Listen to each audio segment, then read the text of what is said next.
Hi ಎಲ್ಲರಿಗೂ ನಮಸ್ಕಾರ. Welcome back to my YouTube channel.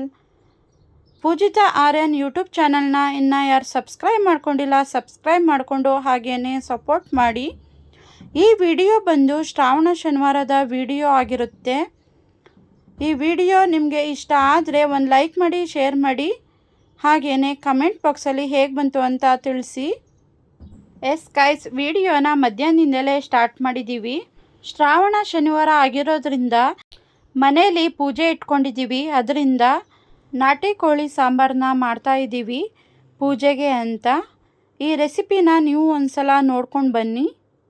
Shravana ಶನಿವಾರದ ಪೂಜೆಗೆ ನಾವು ನಾಟಿ ಕೋಳಿನ ತಗೊಬಂದು ನಾವೇನೇ ಮನೇಲಿ ಕಟ್ ಮಾಡಿ ಸಾಂಬಾರನ್ನ ಮಾಡೋದು. ಇವಾಗ ಕೋಳಿ ಎಲ್ಲ ಕಟ್ ಮಾಡಿ ಚೆನ್ನಾಗಿ ಕ್ಲೀನ್ ಮಾಡ್ಕೊತಾ ಇದ್ದೀನಿ. ಈ ರೆಸಿಪಿ ಅಂತೂ ತುಂಬಾ ಚೆನ್ನಾಗಿರುತ್ತೆ, ಹಾಗೆಯೇ ತುಂಬ ಈಸಿಯಾಗಿ ಕೂಡ ಮಾಡ್ಕೋಬೋದು. ಇವಾಗ ಚಿಕನ್ ಎಲ್ಲ ತೊಳೆದು ಒಂದು ಸೈಡ್ ಇಟ್ಕೊಂಡಿದ್ದೀನಿ. ನೆಕ್ಸ್ಟು ಸಾಂಬಾರು ಮಾಡೋಕ್ಕೆ ಏನೇನು ತೊಗೊಂಡಿದ್ದೀನಿ ಅಂತ ನೋಡೋಣ. ಒಂದು ಬಾಣಲಿನ ಇಟ್ಕೊಂಡು ಅದಕ್ಕೆ ಸಣ್ಣೀರುಳ್ಳಿನ ಬಿಡಿಸಿ ಎಣ್ಣೆ ಹಾಕಿ ಸ್ವಲ್ಪ ಫ್ರೈ ಮಾಡ್ಕೊತಾ ಇದ್ದೀನಿ. ಇದ್ರ ಜೊತೆಗೆ ಸ್ವಲ್ಪ ಗಸಗಸೆನೂ ಹಾಕಿ ಈರುಳ್ಳಿ ಕೆಂಪಗಾಗೋವರೆಗೆ ಚೆನ್ನಾಗಿ ಫ್ರೈ ಮಾಡ್ಕೋಬೇಕು.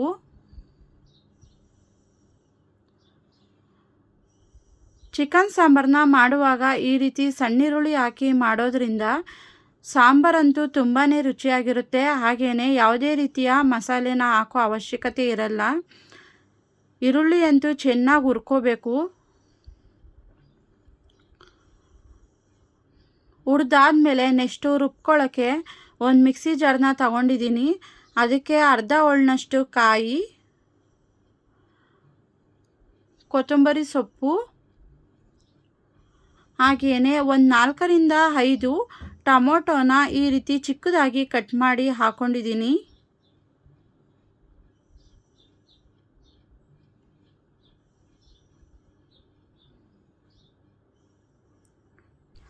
ಮೂರರಿಂದ 4 ಸ್ಪೂನಷ್ಟು ಮನೇಲೇ ಮಾಡಿ ಇಟ್ಕೊಂಡಿರುವ ಮಟನ್ ಸಾಂಬಾರು ಖಾರದ ಪುಡಿನ ಹಾಕ್ತಾ ಇದ್ದೀನಿ. ಇದ್ರ ಜೊತೆಗೆ ಹುರಿದು ಇಟ್ಕೊಂಡಿರುವ ಈರುಳ್ಳಿನೂ ಕೂಡ ಹಾಕಿ ರುಬ್ಕೋಬೇಕು. ಅದೊಂದು ಸ್ವಲ್ಪ ತಣ್ಣಗಾಗಲಿ ಅಂತ ಸೈಡಲ್ಲಿ ಇಟ್ಟಿದ್ದೀನಿ. ಅದು ತಣ್ಣಗಾಗೋವರೆಗೆ ಒಂದು ಕುಕ್ಕರ್ನ ಇಟ್ಕೊಂಡು ಅದಕ್ಕೆ ಸ್ವಲ್ಪ ಎಣ್ಣೆ ಹಾಕಿ ಚಿಕನ್ನ ಫ್ರೈ ಮಾಡ್ಕೋಬೇಕು. ಚಿಕನ್ಲಿರುವ ನೀರಿನಂಶ ಎಲ್ಲ ಬಿಟ್ಟು ಹಸಿ ಸ್ಮೆಲ್ ಹೋಗೋವರೆಗೂ ಚೆನ್ನಾಗಿ ಫ್ರೈ ಮಾಡ್ಕೊಳ್ಳೋಣ.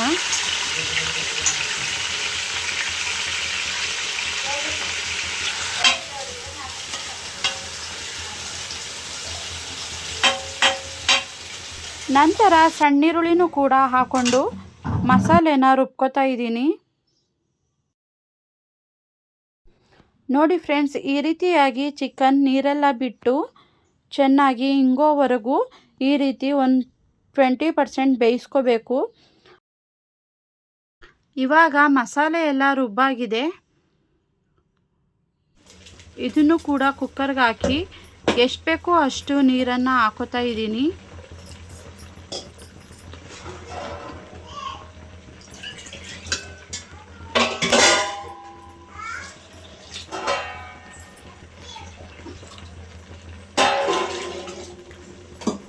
ನೀರೆಲ್ಲ ಹಾಕಿದ ಮೇಲೆ ರುಚಿಗೆ ಉಪ್ಪನ್ನು ಕೂಡ ಹಾಕಿ ಉಪ್ಪು ಖಾರ ಎಲ್ಲ ಚೆಕ್ ಮಾಡಿಕೊಂಡು ನಂತರ ಕುಕ್ಕರ್ ಮುಚ್ಚಳನ ಮುಚ್ಚುತ್ತಾ ಇದ್ದೀನಿ. ನಾಟಿ ಕೋಳಿ ಆಗಿರೋದ್ರಿಂದ 2ರಿಂದ 3 ವಿಸಲ್ ಬರ್ಸ್ಕೊಂಡ್ರೆ ಸಾಕು, ಚೆನ್ನಾಗಿ ಬೆಂದಿರುತ್ತೆ. ನೋಡಿ ಫ್ರೆಂಡ್ಸ್, ಯಾವ ರೀತಿ ಸಾಂಬಾರು ರೆಡಿಯಾಗಿದೆ ಅಂತ. ಈ ರೀತಿ ಮಾಡೋದ್ರಿಂದ ಸಾಂಬಾರಂತೂ ತುಂಬಾ ಚೆನ್ನಾಗಿರುತ್ತೆ. ನೀವು ಕೂಡ ಒಂದ್ಸಲ ಟ್ರೈ ಮಾಡಿ ಹೇಗೆ ಬಂತು ಅಂತ ತಿಳಿಸಿ. ಇವಾಗ ಸಾಂಬಾರೆಲ್ಲ ರೆಡಿಯಾಗಿದೆ.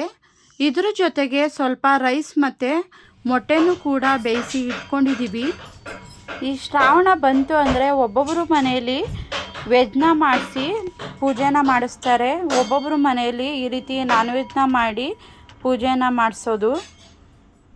ನಮ್ಮ ಸೈಡೆಲ್ಲ ಈ ರೀತಿ ನಾಟಿ ಕೋಳಿನ ಮನೇಲೇ ತಗೊಬಂದು ಕಟ್ ಮಾಡಿ ಸಾಂಬಾರನ್ನ ಮಾಡಿ ಪೂಜೆ ಮಾಡಿಸೋದು.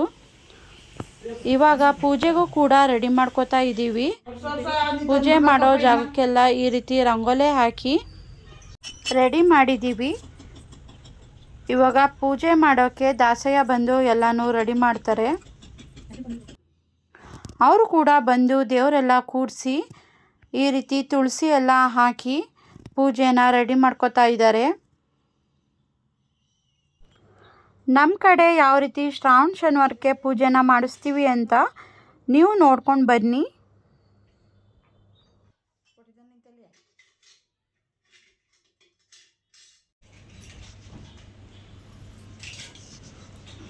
ದೀಪ ಮಡಿಗೆ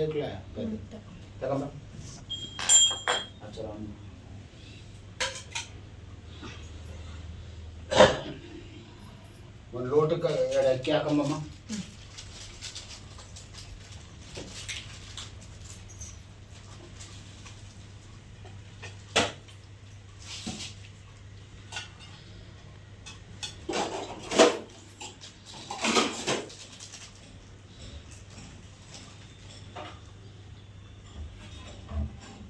ಬಿಡು ಸಾಕು.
ಪೂಜೆ ಎಲ್ಲ ಮಾಡಿ ಇವಾಗ ಎಡಿಕೆ ಅಂತ ಅನ್ನ, ಸಾಂಬಾರು, ಮೊಟ್ಟೆ ಎಲ್ಲನೂ ಹಾಕ್ತಾ ಇದ್ದಾರೆ.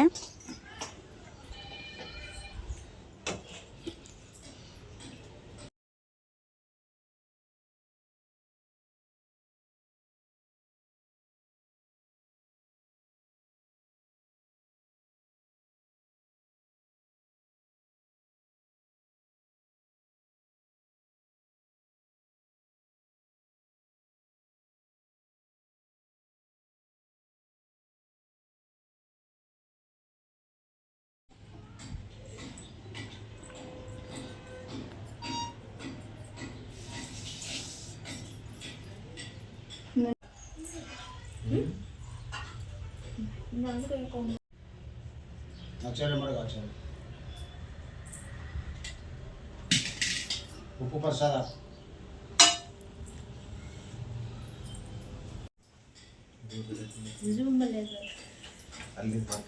ಮತ್ತೆ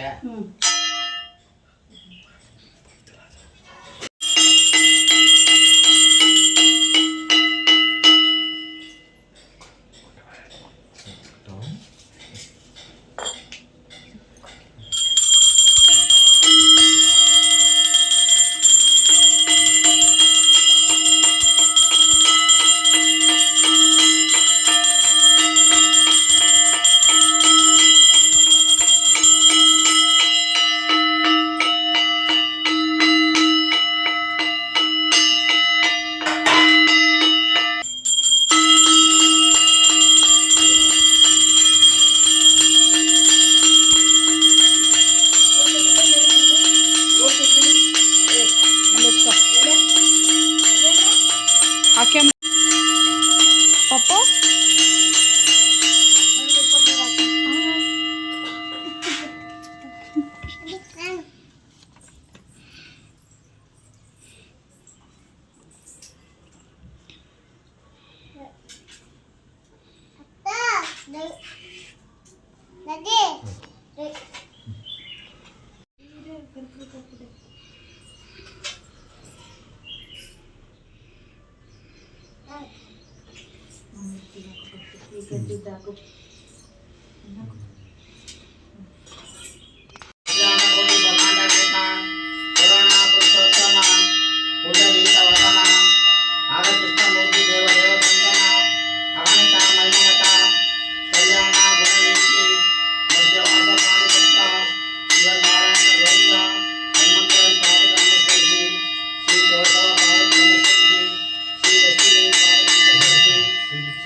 ಗೋವಿಂದ